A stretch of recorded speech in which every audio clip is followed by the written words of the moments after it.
आपण पाहत आहात आपल्या हक्काचे प्रतिध्वनी न्यूज। संजय भोकरे यांच्या खुनाचा कट उधळला। 2 पिस्तूल, काडतुसे व कारसह तिघे जेरबंद। सांगलीतील एका महत्त्वाच्या व्यक्तीच्या खुनाचा कट स्थानिक गुन्हे अन्वेषण शाखेने उधळून लावत 3 आरोपींना अटक केली आहे। आरोपीकडून 2 देशी बनावटीचे पिस्तूल, 4 जिवंत काडतुसे, 1 चाकू आणि मारुती 800 कार असा एकूण 1,51,500 रुपयांचा मुद्देमाल जप्त करण्यात आला आहे।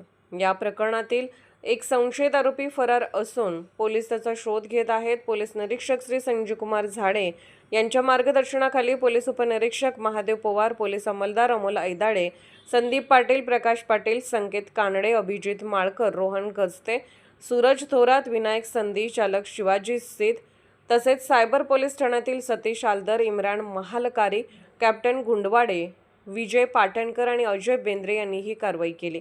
अटक करण्यात आलेल्या आरोपींची नावे पुढील प्रमाणे आहेत। गणेश चंद्रकांत लोखंडे वय 33 राहणार लक्ष्मी पार्क, हरिपूर रोड, सांगली। विराज प्रकाश बुटाले वय 41 राहणार 393 आंबेडकर रोड, सांगली। संग्राम संभाजी फडतरे वय 27 राहणार पाटणे प्लॉट, हरिपूर रोड, सांगली। तर सचिन आवळे राहणार सांगलीवाडी हा संशयित फरार आहे।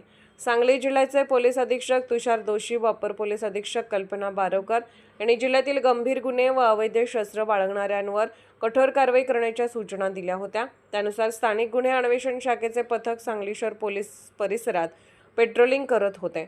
दरम्यान police head constable Sandeep Patil आणि विनायक सणदी यांना खास बातमीदारामार्फत माहिती मिळाली की काही खास एका महत्त्वाच्या व्यक्तीच्या खुनाची योजना आखत असून पाटणे प्लॉट ते अंकली जाणाऱ्या काळीवाट रस्त्यावर पांढऱ्या रंगाची मारुती 800 कारमधून एकत्र येणार आहेत। या माहितीच्या आधारे पोलिसांनी सापळा रचून राजू गंगावणी याच्या शेतालगत अंधारात उभ्या असलेल्या MH10 AB 5935 क्रमांकाच्या मारुती 800 कारवर छापा टाकला। त्यावेळी आरोपीकडून 2 देशी बनावटीचे पिस्तूल, 4 जिवंत काडतुसे आणि 1 चाकू जप्त करण्यात आला।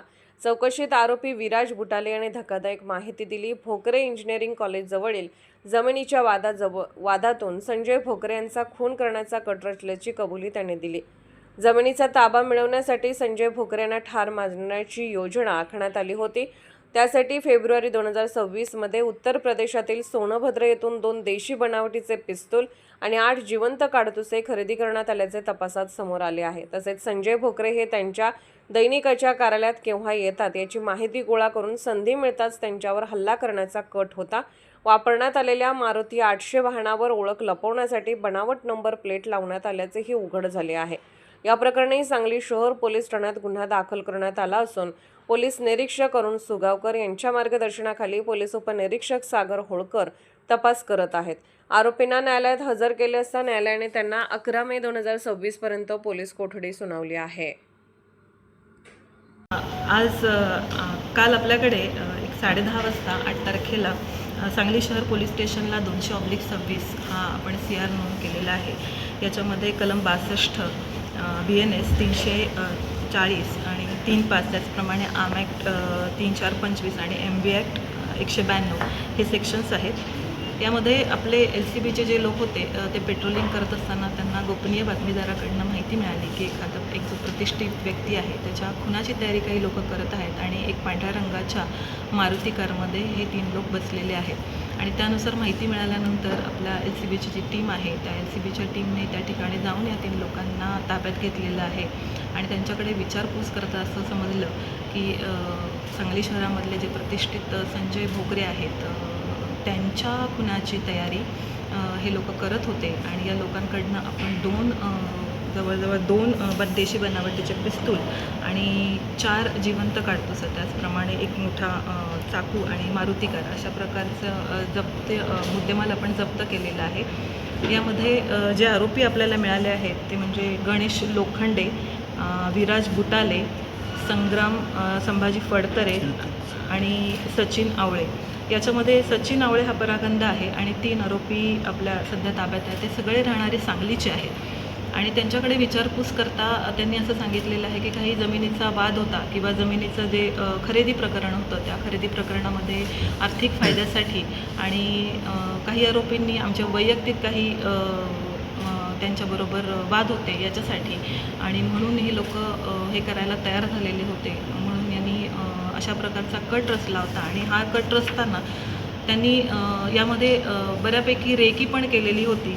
एक साधारणतः हे जे आपले संजय भोकरे जे आहेत हे दैनिक जनप्रवास या त्यांचं ते वर्तमानपत्र आहे आणि या वर्तमानपत्राचं त्यांचं जे ऑफिस आहे या ठिकाणी दर शुक्रवारी संध्याकाळी जात असतात आणि या संध्याकाळच्या जायच्या वेळेला या तिघांनी पण या प्रकरणामध्ये रेकी केलेली होती की आपल्याला साधारणतः ते येताना किंवा जाताना कशाप्रकारे जाता येईल आणि कशाप्रकारे आपल्याला यांना ठार मारण्याची जी योजना आहे ती अंमलात आणण्यात येईल म्हणून यांनी जी रेकी केलेली होती त्या दृष्टिकोनातून ते तयारीत होते की त्यांचा हा प्लॅन शुक्रवारी आपण जो करणार आहोत तो सक्सेस व्हावा.